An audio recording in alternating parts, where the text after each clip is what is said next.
G'day everyone. G'day beautiful humans. Thank you to everyone for showing up and dropping in a little bit of a percentage down there. I'd actually just like to quickly drop in with a quick breath because I need a quick breath and I think everyone would love a quick breath. So if you've got anything that's happened today which has got you a little bit riled up, or even if you've had the most frothy day the universe has ever seen, it's nice to connect on a breath together. So I'd like you just to wiggle your butts, get comfortable, empty your lungs, take a big breath in, hold it, and then a slow release.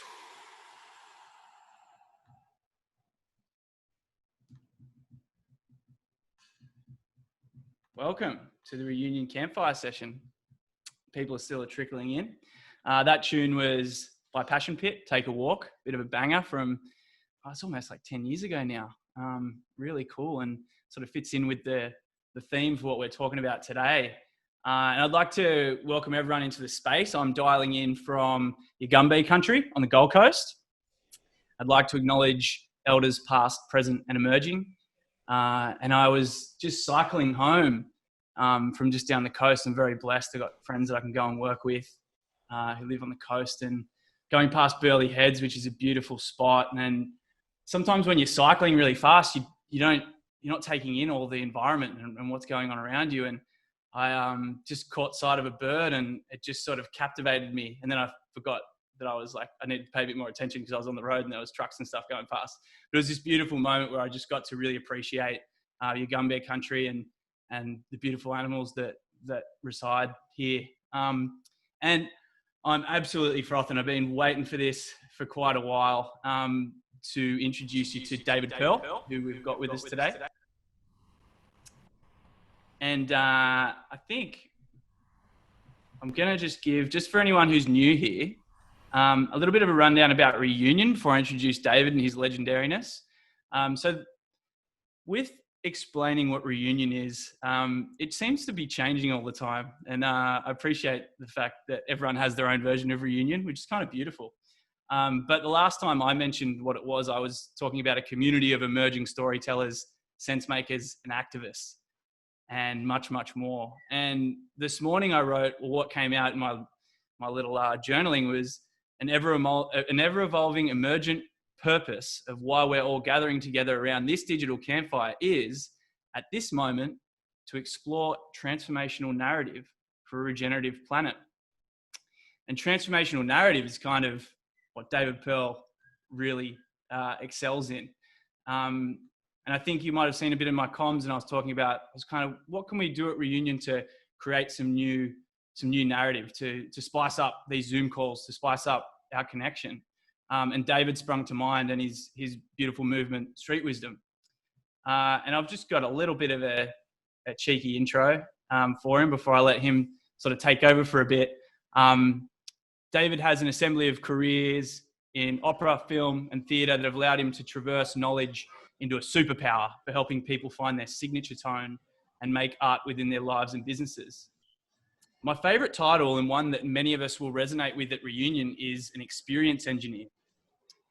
And from observing the different projects that David does, in my words, it's the art of being able to develop and create the conditions for people to thrive, to find flow with one another, and also to uncover space for magic to make its way in. And this is no more apparent than in his role founding the Street Wisdom movement that offers mind-opening workshops on streets all over the world, run by volunteers like myself. Their immersive public experiences turn the city into your creative playground, a place to unlock fresh thinking and set new directions. David's also written 3 books: Will There Be Donuts, Story for Leaders, and Wonderful, which is designed to awaken your innate guidance systems and help you find your way through the noise. And Deciphering Signal from Noise, or the bustling, feverish, alive streets of London, was where I first met David. And it was at school studying. He came in to deliver a workshop, and the first thing we did was he took us through some opera, and kind of really shocked us into action. It was beautiful. And so I'd really love, and we were just jamming with David offline, for him to chime in and to take us through some things and to have a yarn. Hey, thank you, Benny. That's just wonderful. I mean, will you be my agent? Definitely. I'm writing down like, God, that's a great way of describing what it is. The question I like least is, so what do you do? It's like, well, I can tell you what I did, what I remember, but I don't know what I do. And I also come into this beautiful digital campsite, campfire with you, not knowing that it's deliberate, emergent, but it also partly an effect of the fact that Benny and I haven't really talked a great deal. I just had a quick chat with Matt and Sarah, but I have picked up some of the spirit of what you're up to. And like I said before you came on, I haven't met you before, but I miss you, because there's something about what you're doing that feels like, oh yeah, sometimes you're crawling up, you feel like you're crawling by yourself up the mountainside and scrabbling up, and you get to ledge and you poke your nose over and you go, oh wow, you're here too. So I feel like, we're voyaging in parallel. Thank you again, Benny. You said a song. You said it's the thing. We start with the song, and I thought you meant I should sing a song. But I if you want, I'll give you a little. You inspired me. Maybe I'll sing you just a little bit. Yeah. Yeah. Just to get we'd love that. There's actually, it's just the beginning of the song. It's such a beautiful song. It's very sentimental in a way. But that inside, I'm a 6'5" Jewish North London intellectual, but inside I'm short, fat, hairy, and Italian, and I always wanted to just sing in a bar, basically. But there's this beautiful. I'll sing you the first phrase because it's just like, and it's saying, it's morning for me, and it's a wake up. The guy wakes up and goes, my God, I want to hold on to that dream, but yet the dawn is here. So I'll just quick, that's it spoken, and this is it sung. L'alba separa dalla luce l'ombra e la mia volontà dal mio desire. O dolci stelle, è l'ora di morire, un più divino amor dal ciel vi sgombra. We should all, basically, Italian, my God. If Amazing. you just read the phone book, it would sound good. Anyway, that's a little bit of a love bolt over to you in Australia, because it is really inspiring to be here as well. I'm buffeted, professionally like you. Many of you. I put a bright face on things. My job is to inspire, I guess, and get people thinking differently.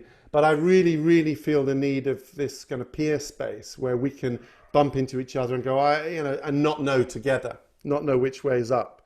And I think that might be where we could kick off in a way. What I wanted to do, if this works for you guys, is share with you a little bit of a bit of the technology of street wisdom.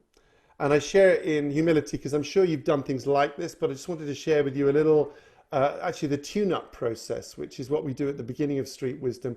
In brief, Street Wisdom is a workshop in the streets that I developed and gave away. We call it a walkshop. And essentially what it looks like is a problem-solving human self-development technique. It takes 3 hours. It's run by volunteers like Benny. And before COVID, it was a lot of, it takes place in the streets. We've adapted it since, and I'm going to share with you a little bit of that, of what you can do wandering in your own house. It's in 60 countries plus, which has been extraordinary to me.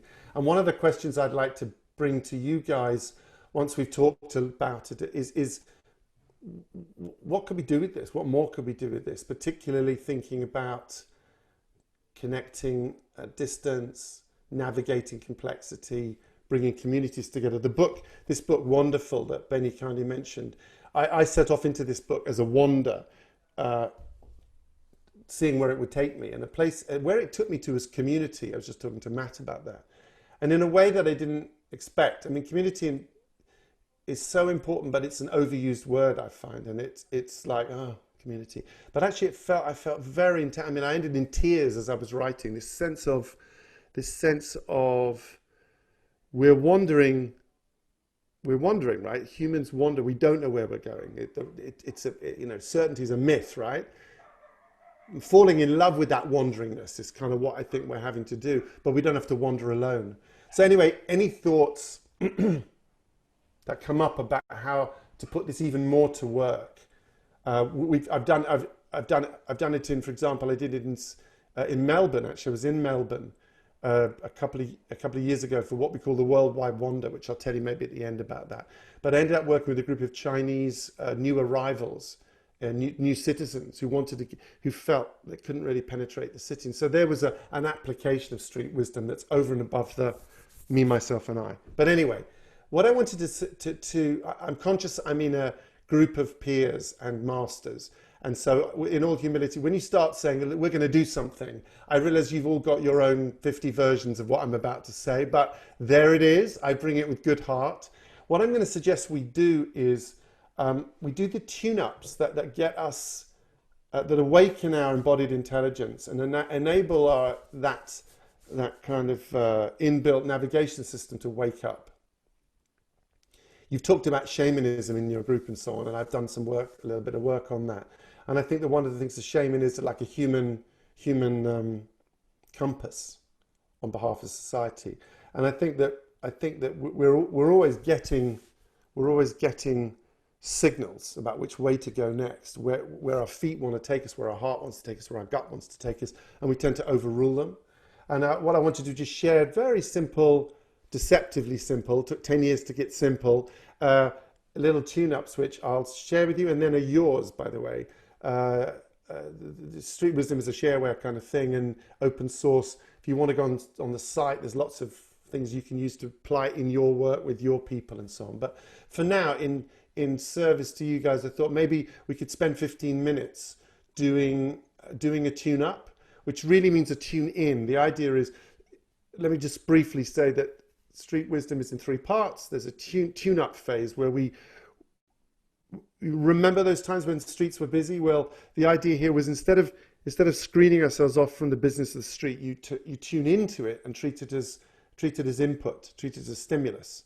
You know, the screeching brakes and the screaming whatever is stimulus, right? And you fall in love with that as much as you would with the rustling of the, Byron Bay and all that kind of stuff. So we don't judge urban and natural. You tune in and take it as input. And also fall a bit in love with the environment, because the environment loves you back, including really ugly places, ugly as it were.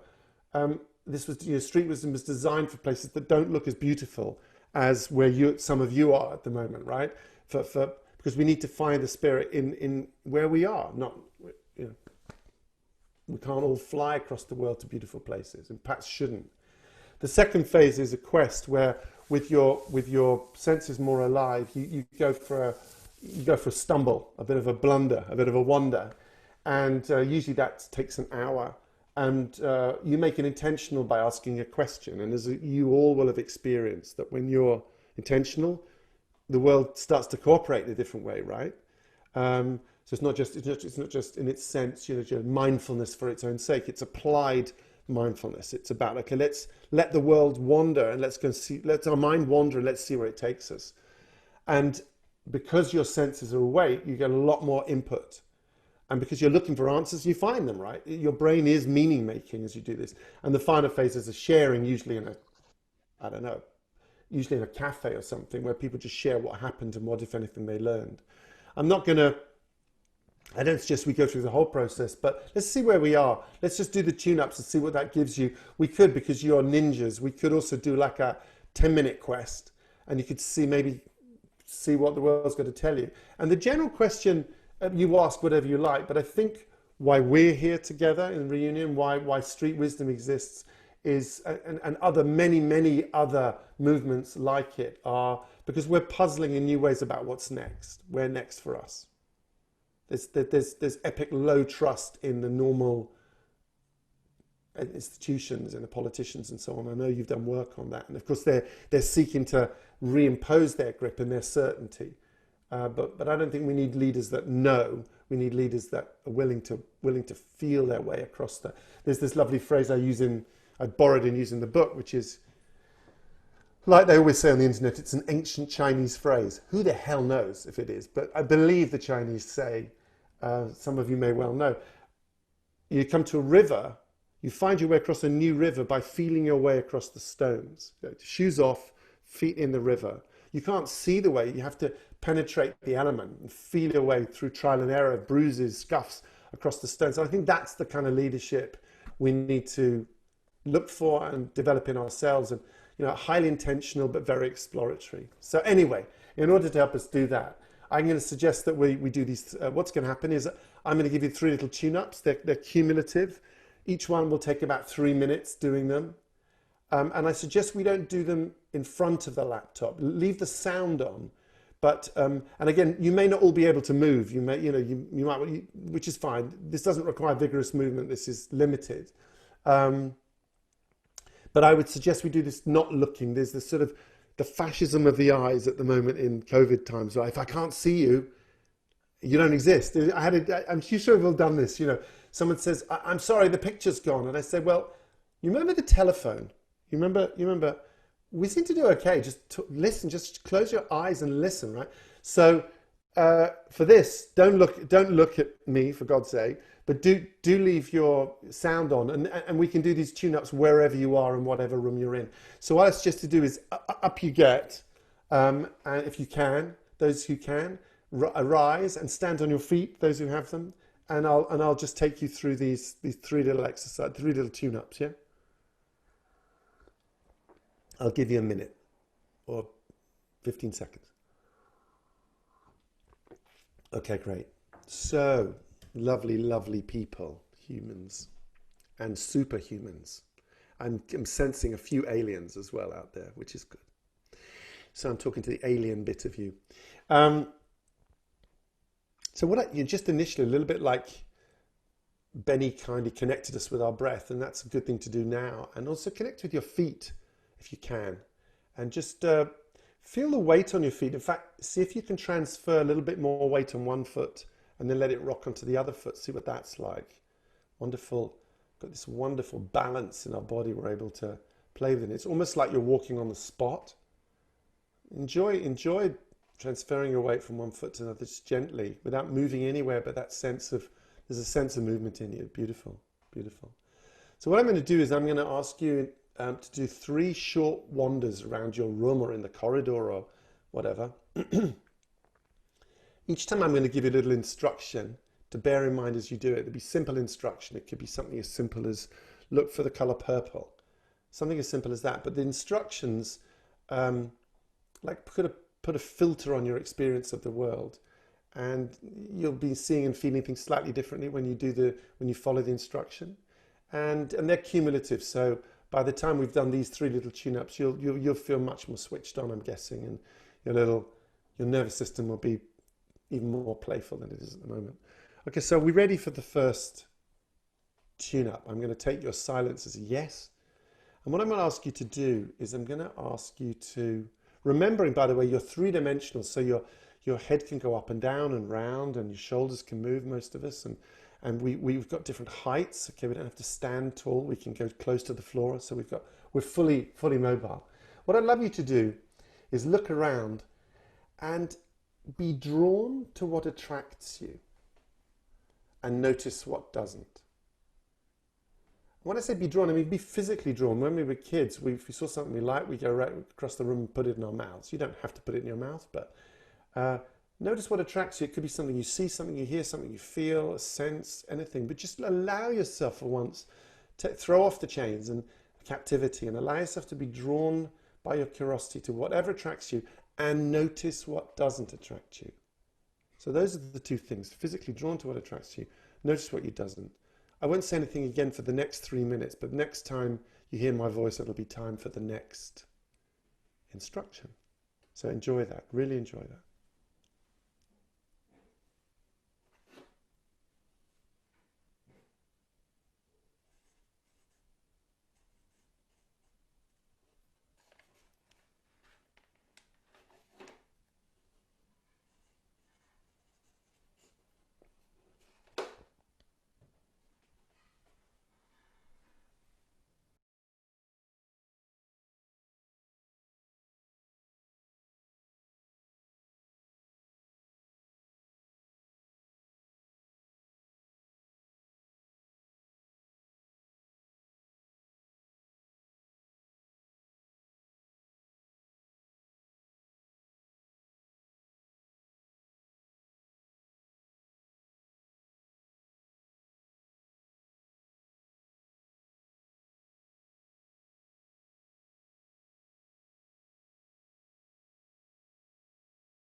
Beautiful, beautiful, beautiful.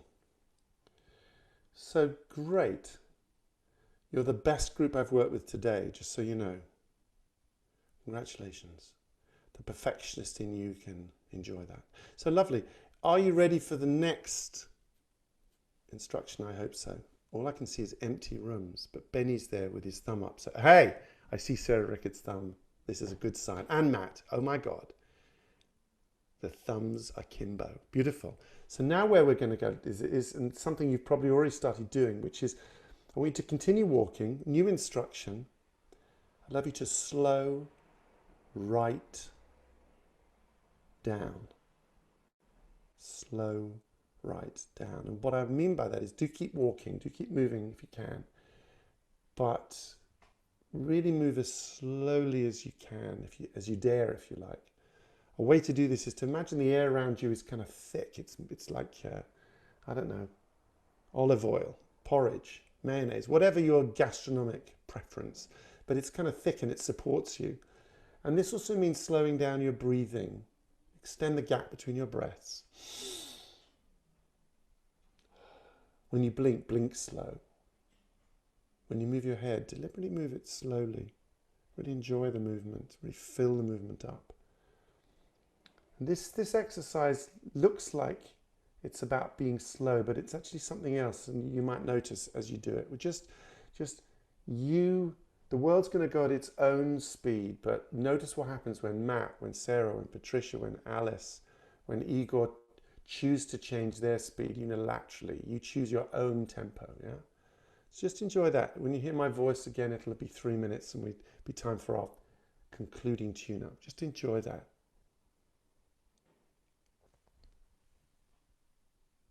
Take the time.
Beautiful, beautiful.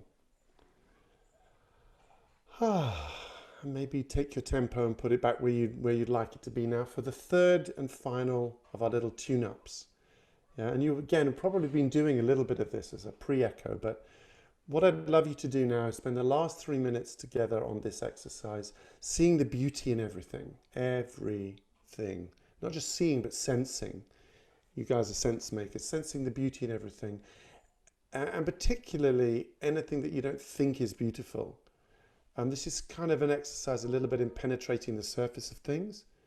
And if you need a little, if you want to play with it, you could alternate, and you could take the word gratitude, that one, whatever that is in your mother tongue, and wallpaper it in beautiful colours at the back of your head, if you like, and just see what it's like to look out at Australia at this time of day for you from that perspective of gratitude. See what that gives you. Yeah, it's a familiar feeling, but we can't get enough of it, right? That appreciative feeling. So another 3 minutes, and then we'll talk about the what we do next.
Okay, beautiful, beautiful. So I'm sensing that we could take a next step. Okay, so I want to share a little thought with you. Before we go back to the laptop, just keep listening to me. And what I'd like to, this is a kind of shamanic exercise, shamanism 101. What I'd love you to do is find a place where you're comfortable standing. Take all of that sensitivity and bank it. You're now much more connected with the world around you. And with your eyes still open, think about, let yourself have a question which is about the future for you. could be anything. First, personal, professional. It could be, you know, Australia size, world size, but it's got to have you in it. So how does David make change and stay healthy? Or where could David show David new ways to affect the world or have more fun? Or, you know, it could be anything from diet to existential. And just let it be a question that has this kind of frisson to it. It has some energy to it, yeah. And make sure it's got you in it. And then when you've got a question like that, there may be a zillion, but just choose one. What I'd love you to do is imagine that the answer lay somewhere in the world. It was a physical thing. That there was a place you could find the answer. Let's just imagine. There's a journey, and we're very familiar with that, the myth of the journey. But where is the first step? Yeah, how would you orientate yourself? You don't know where the destination is, so you can't plot it. But your body knows. Believe me, your body knows. Your embodied intelligence has got that question. What I'd love you to do is just slowly rotate, very slowly rotate, and imagine that you're a compass. And as you rotate, and you can go anywhere you like, you can stop, you can go back. It's a bit like in those scenes in a movie where the safe breaker is spinning the dial on a safe, looking for the click. And what I'd love you to do is just turn around until your body says, that's the direction. It'll let you know. You'll feel a nudge, like, you know what, it's this way. And when you feel it, take a step, take the first step and see how that feels. So you're rotating, you're thinking about that question. Your feet are cleverer than your head now. Your head is just processing, but your feet, your lungs, your heart, really your heart, and your guts, they know. They can take you, they'll carry you towards that, the answer to the goal you're looking for. And just notice what it's like when you take the first step. It doesn't have to be revelatory, or don't force it to be what it isn't or anything. Just notice what that first step feels like. And then when you've done that, shake it off and find your way back to this strange laptop contraction that we've invented to talk to ourselves across thousands of miles. Yay! Welcome back. Welcome back. Sarah's got a hat. She's got a shamanic object she brought with her. The hat of the shaman. Wonderful. I feel a need for you. I know you've got your mics all, you know, politely muted, but I do feel the need for the sound of the reunion. So unless it's going to crash the system, could you unmute for a minute so we could chat a bit? You know how this works. And if it goes crazy, then mute if you're not speaking. But I just feel like I need the connect here. So, are you all back? You do seem to be back. Yes. Well, that's a good thing. You're all back. It's not nothing, right? Anyone, you know how this works. Someone want to share a little bit about anything that happened, anything that they noticed? You're a pretty advanced group, so some of you will have definitely seen Buddha. I got that. But in an innocent way, as though we're not as evolved and educated and full of language, you know, just the kid in you. Anything you noticed about any of the tune-ups? Takako, hi. Hi. Anything for you that your body told you during the tune-ups? Anything that came to mind or came to heart?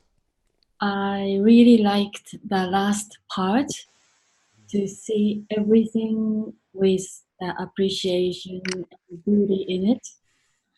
I saw as if it was shining.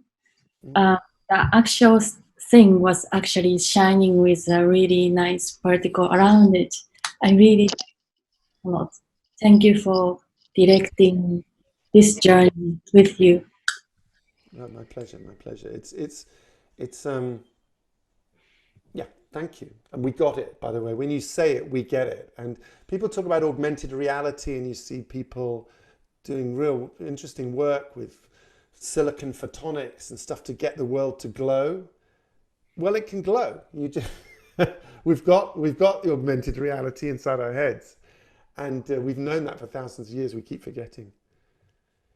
Keela, Kyla, Kaila, Tequila. Keela, how you doing? Good. How are you? Anything popped up? Popped into anything? Tell us about the story. Anything that happened during those tune-ups for you? Yeah, I probably very similar to what Takako said.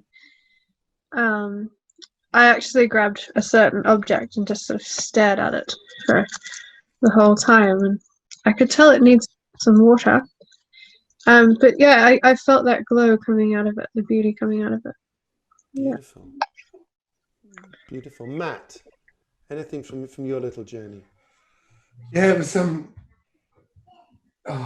that word coincidence. But you said look at something that captivates you, and there's this picture in my room. It's actually called captivating. just as you said the word captivating, I saw it. Just the slowing down, especially after the day I've had, bouncing from thing to thing, it really found it quite meditative. And I sort of had this feeling that I was like, the old frog divers with the big mask, not the frog divers, but the ones where they had the glass kind of panels, and just sort of walking on the bottom of the ocean. And then when there was the gratitude moment, my daughter walked into the room, and she just had a new dress, and she came in and span around and then went back out again. So there was a lot of the external world just within my room, within this off the four walls of this office, the bigness of, and also the step at the end with the compass. I walked towards the hills that are at the back of my house, and I've always felt there's something very powerful up there for me. Yeah. That beautiful. We feel that. Beautiful, Matt. Anybody else feel a sort of the sense of coincidence, as he puts it, where just as you were thinking this, then something else happened? Possibly, yeah, beautiful. Shall I share with you a few little things behind, as peers, I want to share with you a few. I don't want to break the beauty of it, but just so you know that all of that is available all the time, as you know, right? But we don't always do it. But there are on the site, and I've left some resources for you and stuff like that. But there's a form of words that you can use on yourself and with others. That does this. These states are available all the time. We don't necessarily have to be in them all the time. I'm not, for sure. But accessing, there's no mystery about what we just did. But I want to share a few thoughts with you, and then maybe open it up to see how we might apply this, or how it links with what you're trying to do. To talk about the slowness for once, no, actually I'm going to go to what Takako said. Appreciation, the appreciative thing, that's come out of my own stumblings. But there's a TEDx talk I did about street wisdom, where I tell a story which is still as fresh to me. And it's also in the book, which was a time when I was in a place I didn't want to be. I was in a bus trying to get somewhere.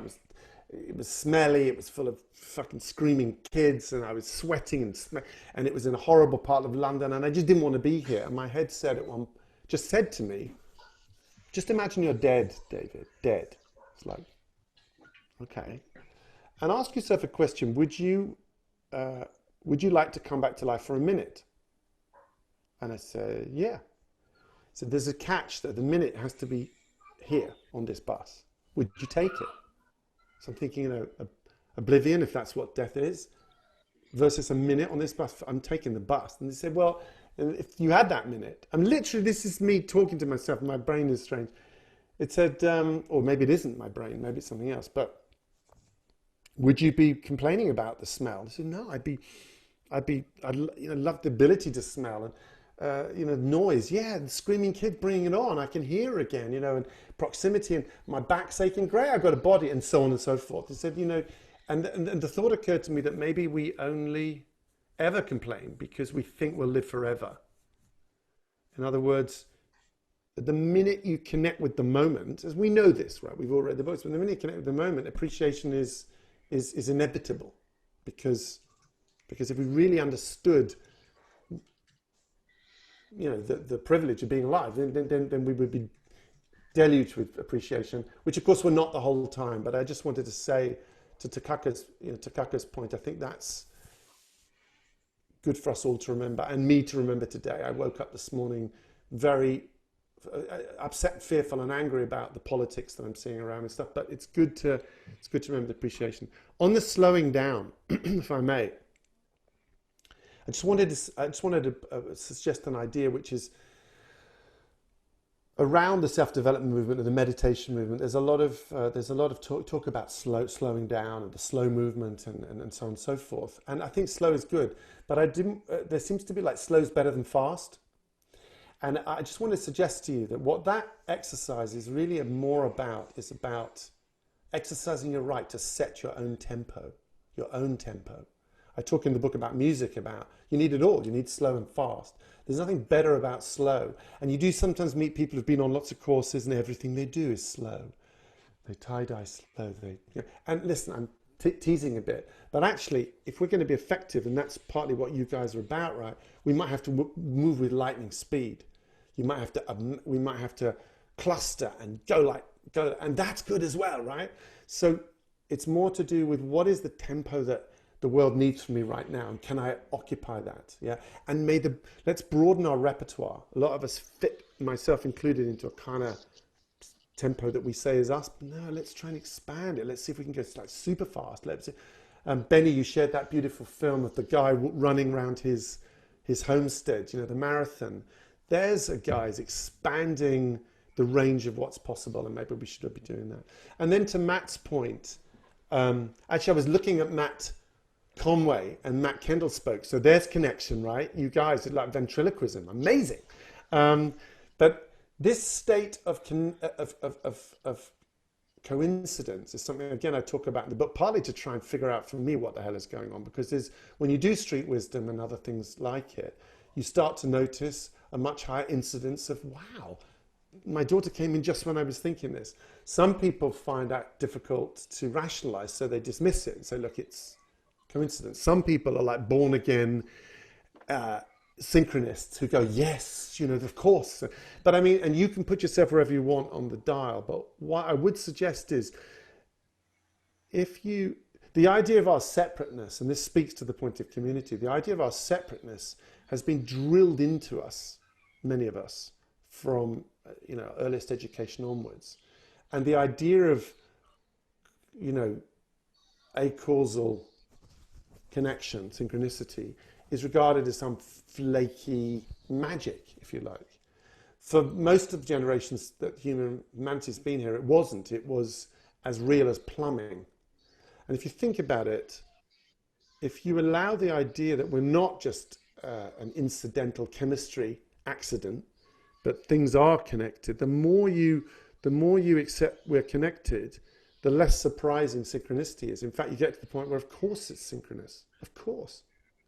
And that's partly what happens with street wisdom, is that people that don't know about that debate and don't care about it get access to a grace, the serendipity, which you can deliberately dial up serendipity in your life. And I think we need that, right? We're trying to get unusual things done, and just effort isn't going to do it. We need to be able to, in my view, to tune up the ability to find the right thing, the right person, say the right thing, to see the connection, to see the sense in things. And that's what you're up to. You're doing that. So this is just another layer on that. And to your point, Kayla, with the object that you brought, I thought it was interesting. Is that a living plant, or did you make a kind of? Oh, it is a plant. Okay. I thought it was. I think you'd ripped some leaves off the tree and said, "This needs water." He said, "Well, it does now, Sheila." But it does now. I collect plants, so I just grabbed the nearest one. Beautiful.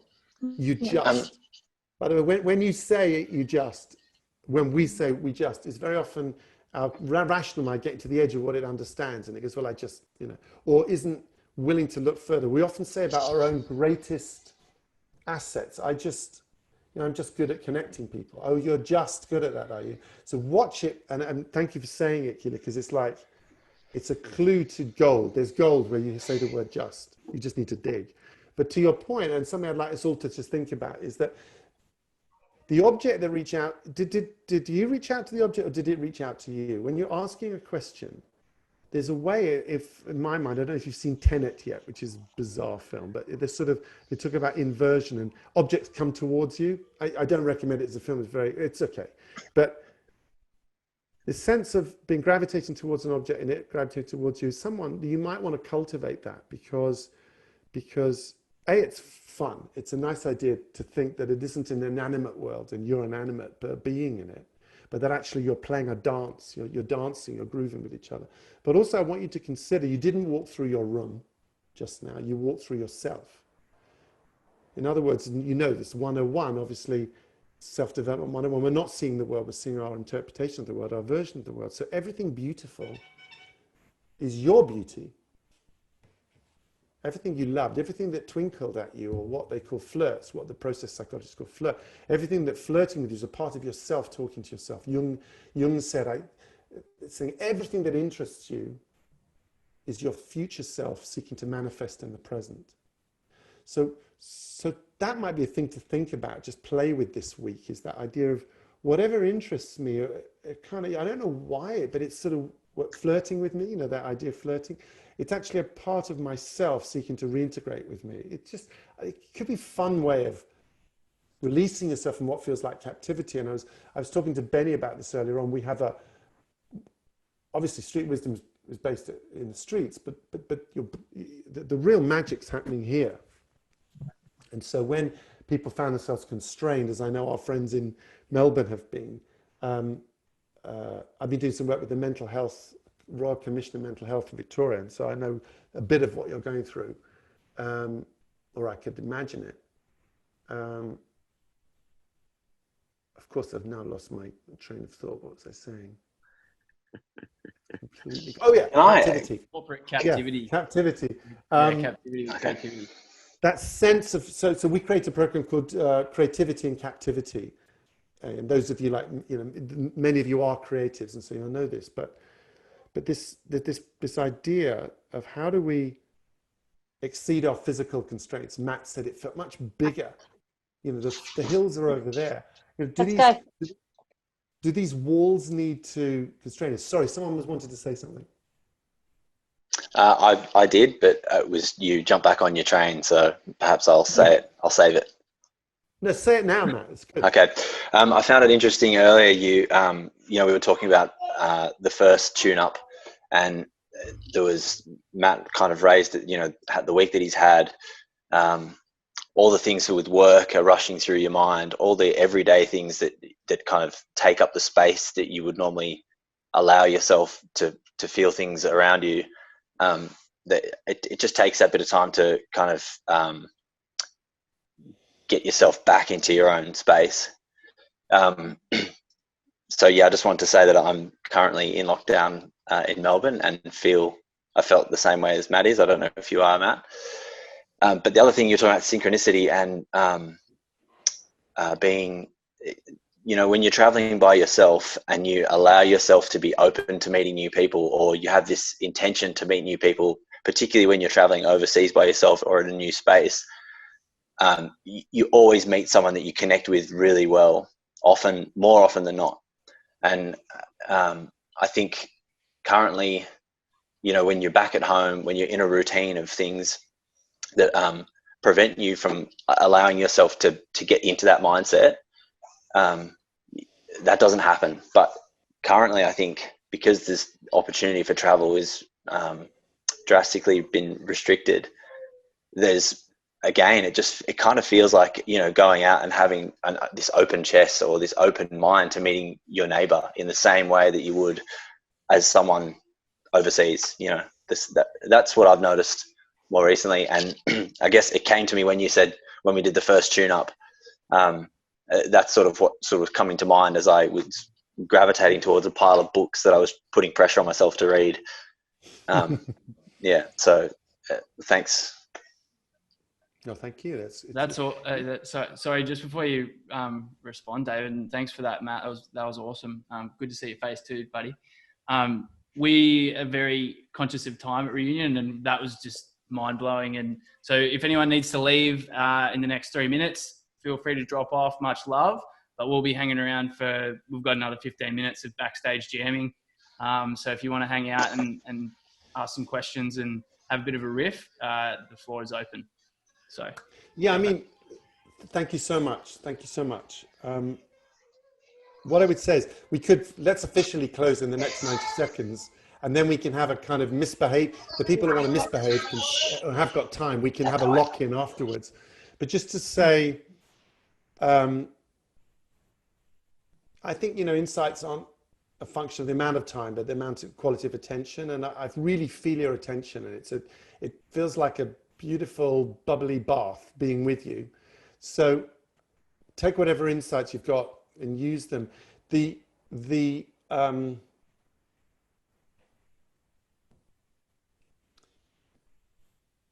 A thought for you for the week is maybe building on what Matt said, is the rules can physically constrain us, but they don't mentally or spiritually constrain us. Maybe we could treat this as kind of like a training session.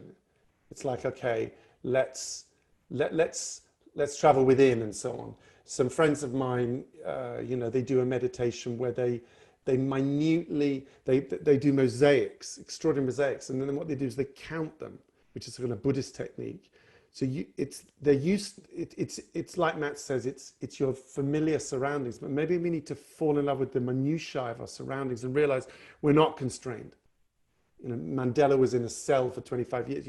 We're not Mandelas necessarily, but I think we're going to have to fight. It's almost, let's say we invited this. It isn't governments doing it. It isn't COVID. What if we were to say, look, this is our training period. And the luckiest people are people in Melbourne because they're ahead of us now. It's just the transformational story. It needs to start here. We need to transform it. So this is a different way of thinking about this. Take the power to ourselves and not feel like it's happening outside our rooms. It happens from you outwards. I'll stop blathering. I wish I could have said it in a more succinct way, but if you do have to hop off, one other thing is check out the Worldwide Wander, which is something I know Benny's involved in. It's what we're doing it's an invitation to do street wisdom around the world. And in the past, the new way we're doing it this time is we're doing a lot of online. And we've got basically a continuous walk around the world, starting on Friday morning UK, ending Sunday evening UK. And you can jump in and jump out anywhere in the world, wherever you want. And you're all welcome, obviously, to do that. And you'll be taken through is it like a proper street wisdom? But again, I think it's, to Matt's point, to your whole point, it's like, let's get beyond the narcissism of our smaller groups. I know you've talked a bit about that before, but the more you love the group, the more I love street wisdom. There's a part of me that goes, no, I'm not going to necessarily partner with Reunion. I bloody am. How do we let this mosaic be the world size shape it is? Because I go round the world, and there are people like us everywhere, but we think we're the only ones. So it isn't fully firing up. But anyway, if you can think of any ways to plug what I'm sharing into what you do, then be raucous. It's built to be stolen. Take it, make it your own, kind of thing. Okay, end of speech, end of sermon. We could just talk about, beer and sport now, or anything else you want to. Thank any you questions, so much, thoughts? That was brilliant. I feel like just like when we've hung out in person, being tapped into your brain. And I feel tapped into the brains of the people in the reunion and what we were chatting about. And this is an open riff, but there's something beautiful about you coming to mind and me being like, well, how can we invite David into the space, introduce you to reunion, what we're doing, and then co-create some things. And I know that Sarah and Joshy, happy birthday, mate, for yesterday, have been co-creating a bit of a reunion street wisdom without even, there you go, for quantum field, right? Without that sort of thought being dropped yet. So we could potentially, if everyone's up for it, have a little bit of a riff on what does street wisdom look like for us as part of the reunion, or as also just part of your own communities. What can you take back and co-evolve? Because that was what me and David were just talking offline, that it's street wisdom's been going for 7 years, but there's an evolution occurring, and so we could potentially help it to emerge. Yeah, I mean, if I can just build on that, there's a certain kind of clunkiness that starts to happen whenever we talk about, well, let's do this or let's make this happen. We could just assume it's happened. You just say, look, this is happening. Otherwise, why am I here? So it's happening.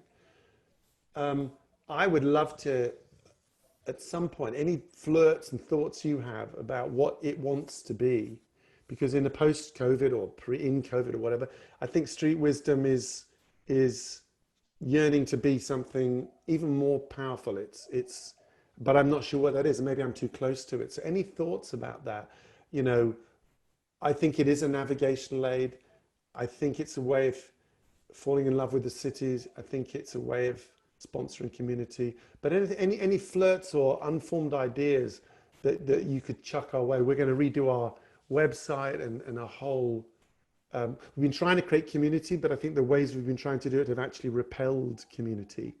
Anyway, so if we can partner in a way that doesn't have any of the clunkiness of partnering, I think you found a way of doing that. And then let's just assume it's happening. Good shit will emerge. Hi, David. It's Michelle. Can you hear me okay? Yeah, perfect. Awesome. Well, I saw this very last minute through my pal, Sarah Rickards. And without knowing anything, I decided that I was going to walk to Bondi Beach while I was doing this call, which is so synchronous. That's the word? Synchronized. Synchronized. There you go. So, thank you. Like, I just wasn't expecting any of it. So thank you. One thought that just came up there, I would love to talk about my experience, but I can share that for later. I want to answer the question. It is that, you know, one thought I've been having around our cities, and especially Sydney here, right, is completely changed. And it's almost like no one and nothing is there. The cafes are closing down. There's, you know, I'm sure many cities are like that. I spoke to someone today in New York, and she's moved out in New York, said it's, you know, it's just really not what it was or what it used to be. And that's a fact, and that's something that's going to, you know, be like that for our cities for a while. And, you know, I've been talking about like how or thinking about like how or what do we do in these cities now that they've changed, and could we potentially do something like this in the cities where we bring people in to wander, not to work 14-hour days and be rushing around the city, but actually to just go and wander and maybe notice things in cities we never noticed before because we were always working and always just like head down on the train, on the bus, you know. So that's a thought that just came up as you were talking, and I think there's an opportunity definitely, I'd say, in cities. And the second thought I had was when I was in lockdown here, which was pretty cool to be honest. I couldn't think of a better place to be, but that's all I did was just wander the streets and wander down the coast and you know, and I came up with some of the best ideas and best thoughts I've ever had in my life. And so yeah, I think there's, you know, and I think a lot of people tuned into that while they were in lockdown, and I think there's something we could do around that to keep the things that kept you sane or gave you joy when you had this period of time. And it definitely for a lot of people, including myself, was walking in nature. So that's the thoughts that are coming up. Super. Thank you so much. It's beautiful. One of the thoughts I had also, just to pop it out there, was that we own the streets. That the streets is the public domain. It's the public realm. And we think of cities as buildings, but maybe even if the buildings are distressed or they can't be open because of whatever reason, the streets are these kind of breathing ways. They could be, you know, we could fully occupy, not in an aggressive way, but fully occupy our public spaces. And they are, maybe it's a place also, to Matt's point about community, it's a place to meet in new ways. And no, I didn't necessarily want you guys, I don't want to put you under the pressure of, I want to share one thing with you. It's an intuition, but just a quick technique. I don't know if you've got this, if you've done this before, but when you're doing this work, I do a lot of work online like this, but it's something that a therapist friend showed me, and it's really good, which is super simple, which is, imagine my hand on your back, on the small of your back. Just, you know how it is when, just behind your heart, when someone you love is just reassuring you they got your back, yeah? And now imagine your hand on my back and on the back of everybody on the call. Keep breathing. But essentially we've got each other's backs. And I feel a real lump in my throat, actually, this sense of we've got each other. Oh, it's really strong. I think even if we can't, meet and bump into each other, there's, do you feel that? Do you feel something? We've got each other's back, yeah. David, this is really strange, but I've been saying that term, got your back, for about 10 or 11 years. And I built an entire community around that concept, that I'm always going to have your back. So thank you. I'm smiling, like I'm really smiling, so I'm really feeling that. And I wasn't sure about this one brand thing I'm doing around me, and I wasn't sure about this going really public, this got your back, and I think you've just given me a message, so thank you. Or maybe I didn't give it. Maybe you just broadcast it through me, you clever person. That's Thank community. you. Thich Nhat Hanh, the Buddhist philosopher, Thich Nhat Hanh says the next Buddha won't be a person, it'll be a group. And I think that's such an interesting idea that we've got to the point of humanity of complexity, and we've designed it this way. Divinity likes complexity, not complicatedness, but complexity. We've got to a level of complexity that we have to exceed the limits of the human individual, which is what's so crazy about our politics at the moment, but another point. But that's what's happening here in a sense, I think. It's like we need an array. We need an array of people to pick up what needs to be picked up and then broadcast it, as you say, Benny, in story form. We just need another 40 hours on this call. That's all. Can we organise that? I think if only. Dave, Yeah. David, I don't know if you can see me, but I'm Greer. I'm driving right now. Hi. Great to see you. Hi. It's quite nice to be listening to this while sitting in quite heavy freeway traffic, actually. But I just wanted to share, I definitely, even amongst all of that, just felt that lump in my throat with your hand on my back. So that was, really nice. People think about the front of the heart. You always, my heart, but actually there's this exposed bit at the back of your heart. And sometimes I have this image of an angel that's got their wings around the back of my heart. I think we need to Michelle's point, I think it's profound. Don't change your brand. It's right. I've got your back, the bit that you can't see. You could say, again, in story, what the role of the guide in story is, they can see your blind spot. They literally can see your back. We'll never see our own back, right? But they see the stuff we can't see. And that's what we're doing for each other. You need to see the bit that they can't see and hold that bit. Hi, can I add something? Sure. So I'm a bit shaky because I had like the opposite experience sort of a couple of years ago, and like over a long time really, of not having my back got. And that's the words that I use for it, and that's the words that were coming to me from the world right up until when the world showed me it didn't in that moment have my back. But I'm coming out of that. And so before this part of the conversation began, what I wanted to share was that in doing a creative writing course about the city like 20 years ago, and since the couple of years ago when my back wasn't got, I've really been like drawn to tapping into spaces, but not just the present sort of vibe that I'm getting from them, but also the past, like a vibe about its past, that moment or that spaces, that places past.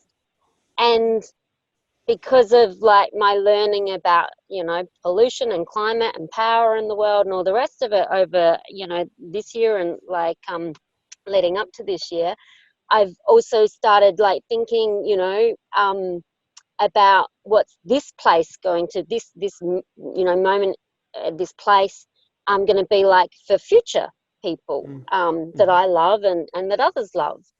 And so, yeah, just in thinking about this street wisdom and stuff, I'm like very drawn, and I'm emerging out of it, but I don't want to lose it. Like I'm emerging back to people because I know that people are good and backs are got. And so thank you. I felt your hand then. But I don't want to lose that that ability and that desire to tap beyond the space-time dimension. Like I'm all for mindfulness, but my mindfulness is often infused with something beyond the space and time dimension that we're maybe in. I don't know if any of that made sense. That's all. Can I just add to that, Ange? I've had very similar experiences with sensing the past of a place, in particular a place I worked recently for David. I work in bush region, so we were out in the bush at this place, and I just walked onto the site and I just sensed that this was a special place. And about an hour later, we came across 2 or 3 massive scar trees and found shells on the ground, and I could just sense that this was a very special traditional place. And I got that before I'd even seen these things, so I totally understand that feeling in the past. Wow. Yeah, it was very exciting. And I'm excited because now like reunions teaching me about like, you know, that love is the way to process and progress. And so now I'm like trying to tap into, you know, what's going to be beautiful about this place in 50 or 100, you know? And there is, it's there. Yeah. And we, you know, we are it. I hear the word what I get from what you're saying is we're wounded. All the great people have had experiences where their back wasn't got, whatever. And if you don't know that, you don't know what having your back means. So whilst there isn't time now, but I mean, I just feel like what resonates for me is when a guy said to me, love your wound. And there's tremendous power, Ange, for you in that not back gotness moment. And the other thing, I think you're right, that we think people have stories, but places have stories. Obviously, and Australia is one place that it's, you know, it's everywhere. And Benny, you know, by honoring the ancestors at the beginning the way you did, you know, you bring that into the conversation.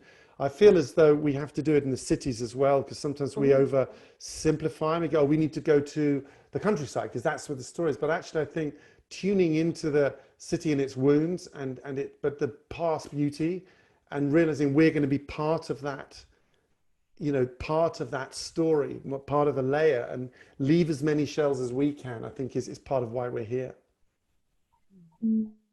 Someone said to me on a street wisdom walk, she was a new mum of two kids, and she'd come on the walk to find time for herself because she was like stressed out of her mind. She had twins, right? And but she, as often happens on street wisdom, the question changed. She came out with a different answer. The question changes: what is a mother's role in this world? And what she came back was she said, "I'm here to create great memories for my kids." And that's always stuck with me. And I wonder whether that's also part of what we are here to do, which is to create great memories. Maybe that's a little bit to your point there, and part of our role. I love that, David. We often talk about Earth being our shared mum here, and there's a lot of the team and a lot of the people that are part of Reunion up on Bundjalung, Arakwal, and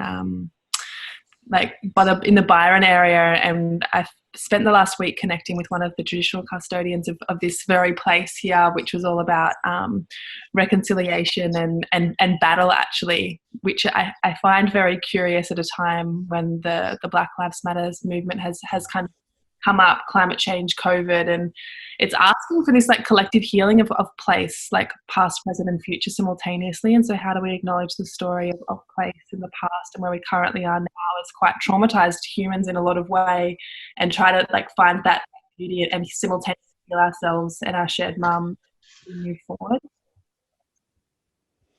I'm sure we're out of Earth time, but something that's sort of been banging away back in my head, so it's probably one of you thinking it, not me, is reunion. The word reunion is so beautiful and so well chosen. And I thought that it was you having a reunion, but I realized that I'm part of the reunion. There's a sense of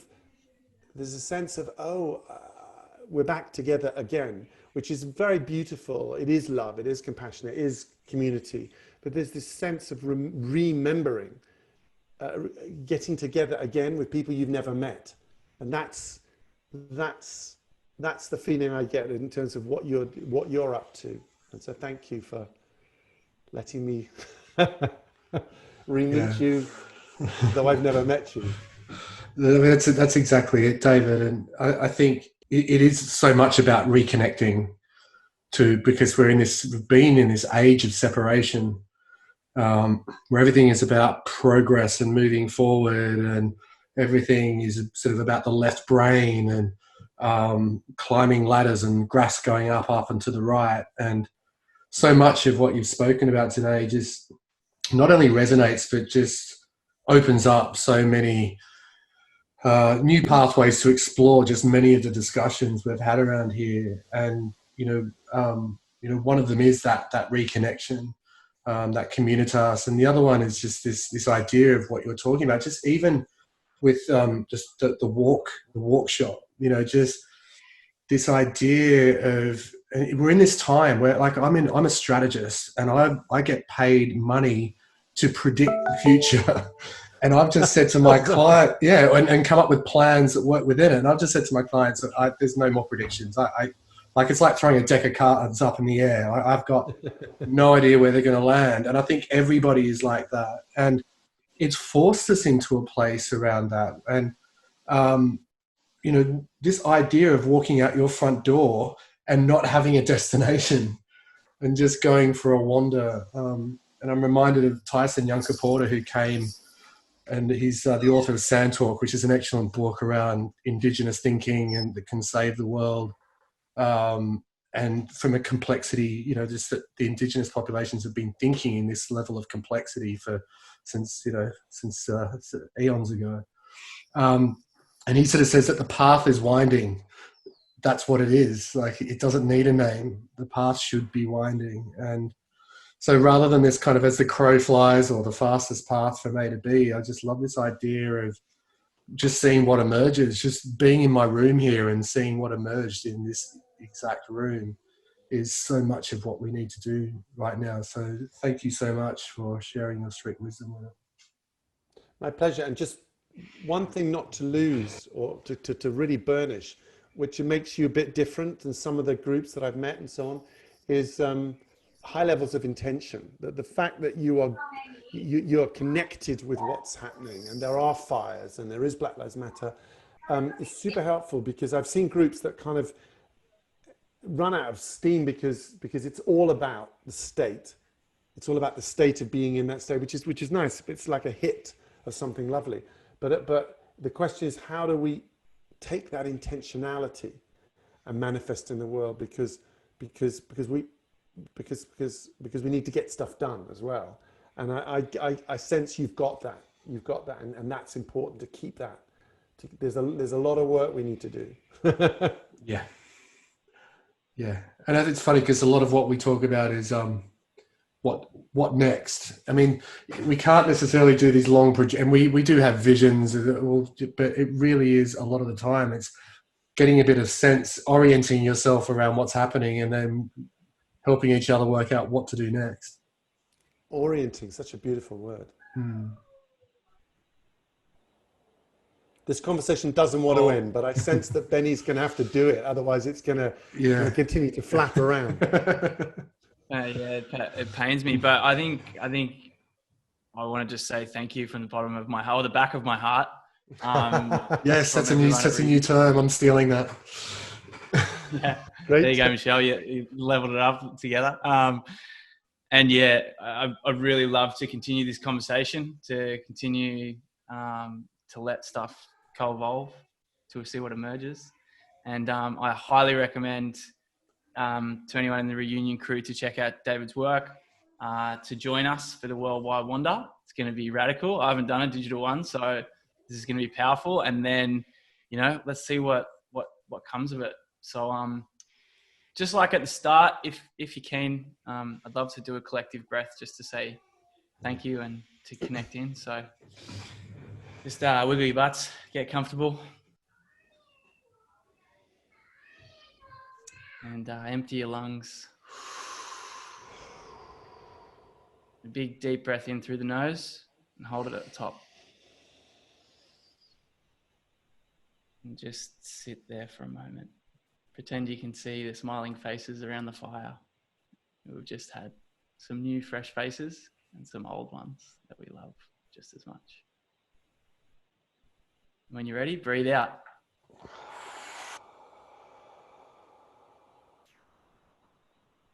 Thank you so much, everyone. And see you soon. Everyone. Thank you, David.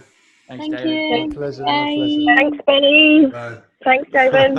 Thanks, everyone. Lovely to connect with you. Bye. Bye.